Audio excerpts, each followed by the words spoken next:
Civilian evacuations began from some of Ukraine's besieged areas on Tuesday, amid renewed efforts to create safe routes from cities being bombarded by Russian forces.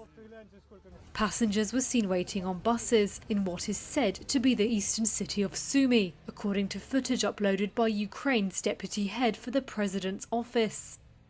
It is the first evacuation from a Ukrainian city through a humanitarian corridor agreed with Russia.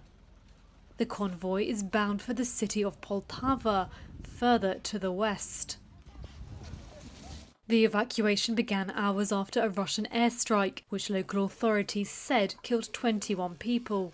Reuters could not verify that report. Russia calls its actions in Ukraine a special military operation. Its defense ministry said on Tuesday corridors had been opened to evacuate residents from Kyiv, Chernihiv, Sumy, Kharkiv and Mariupol. It comes a day after Ukraine rejected Russian proposals to evacuate civilians to Russia or Belarus. A separate convoy was en route to Mariupol, the southern port city which has been encircled by Russian forces and subjected to relentless bombardment for a week.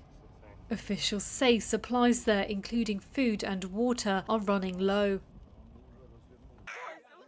However, Ukraine accused Russian forces of shelling the proposed evacuation route. There were no immediate reports of any casualties, and Russia did not immediately comment. 2 humanitarian corridors from the city had already failed over the weekend, with both sides accusing each other of continuing to fire. The World Health Organization has confirmed that at least 9 people have died in attacks on healthcare facilities. It did not say who was responsible. Here's the WHO's Regional Director for Europe, Dr. Hans Kluger.